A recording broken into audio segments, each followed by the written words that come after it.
The football world is buzzing with developments that feel like they belong to different eras of the game, all happening at once. From Arsenal making a long-term statement about their future, to Manchester United restructuring their leadership core, to Barcelona quietly planning a revolution in their attack. Every headline hints at massive shifts across European football. But the drama doesn't stop at club level. Even the politics of international football are being rewritten.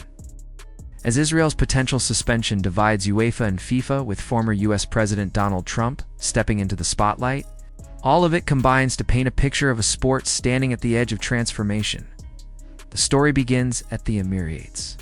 Arsenal fans can breathe easy as William Saliba has officially extended his contract until 2030.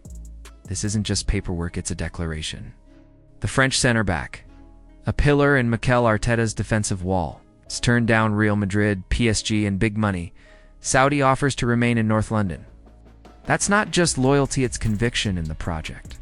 Saliba's salary rises to nearly £190,000 a week. But for Arsenal, it's worth every penny.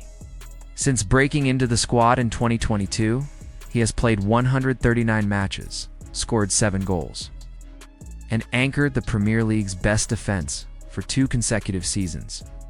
His choice to stay isn't simply about money. It's about building something historic. Arsenal are signaling that they're not a stepping stone club anymore. They're building a dynasty. And Saliba is at the center of it. Meanwhile, across Manchester, the headlines are less glamorous, but no less important. Manchester United have offered Harry Maguire a new deal, though not in the way most expect. It's an unusual contract and extension with a catch. Maguire, who currently earns around £200,000 per week, is being asked to cut his wages nearly in half to stay at Old Trafford. The club activated an extension until 2027, ensuring he wouldn't leave for free. But now they're presenting him with a choice. Accept the new role, reduced pay, and the title of internal leader, or chase the riches of Saudi Arabia, where tempting offers are already waiting. Despite barely featuring this season, with only 1 Premier League start, Maguire has remained a vital figure behind the scenes.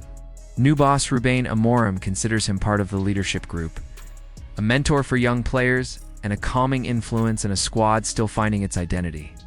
Maguire's choice may soon define how fans remember him, as a loyal servant who sacrificed for the badge, or as a veteran who cashed in when the time came. Barcelona, on the other hand, are looking forward, not back.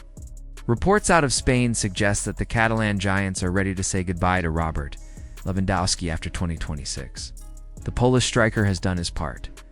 100 goals in 149 appearances, a La Liga title, and 2 seasons of brilliance. But Barcelona believe his chapter is nearing its end. His replacement. They have their eyes firmly set on Argentina's Julian Alvarez. After moving from Manchester City to Atletico Madrid for €95 million, Alvarez has grown frustrated. Despite scoring 29 goals last season, he finds himself benched, played out of position, and underappreciated.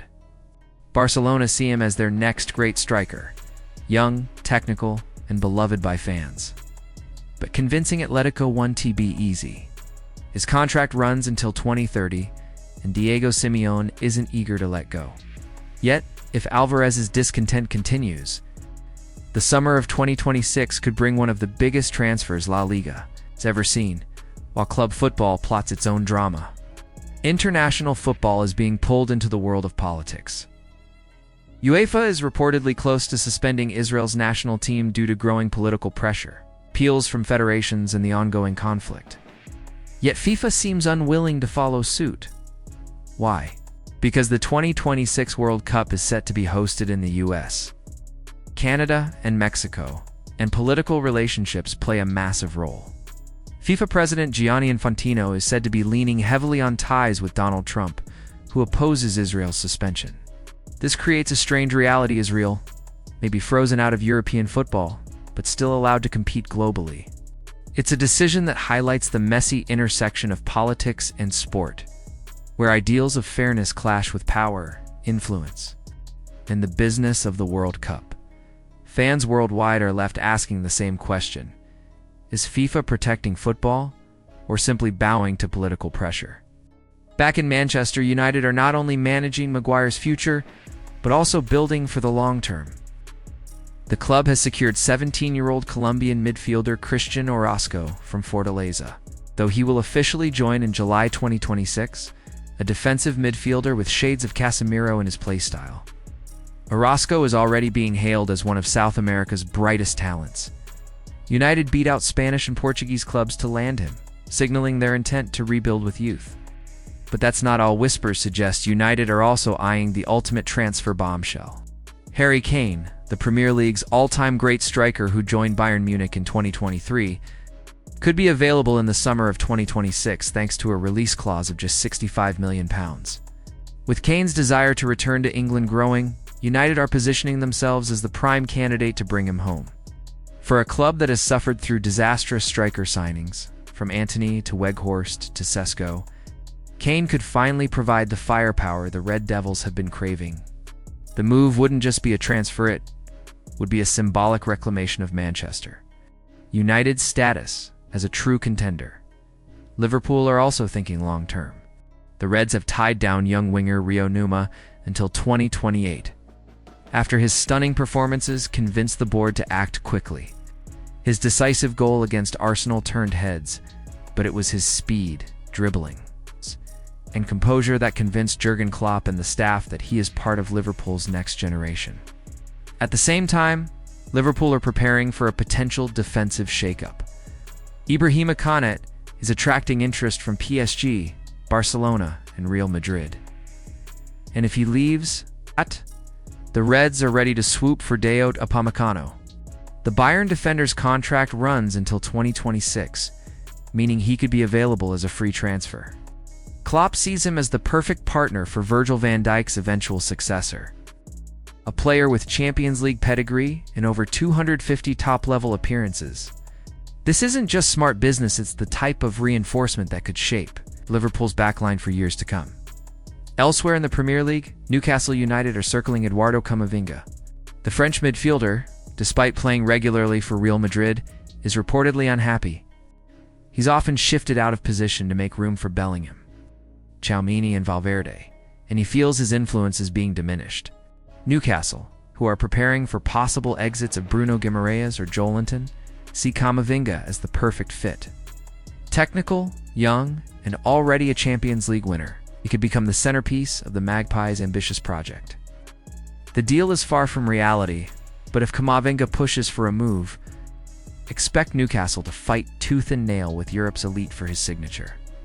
Each of these moves, from Arsenal's defensive anchor to Barcelona's attacking revolution, from Manchester United's leadership shuffle to FIFA's controversial decisions, represents a footballing landscape in flux.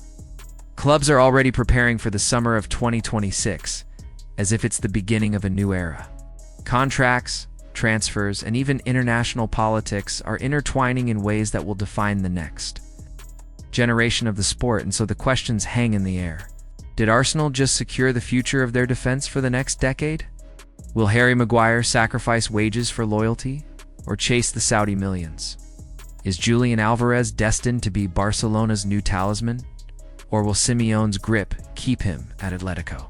Should Israel be allowed to play on the world stage while cut off from Europe? And will Manchester United finally solve their striker crisis by landing Harry Kane? What do you think? Which of these moves excites you the most, and which ones leave you questioning football's direction?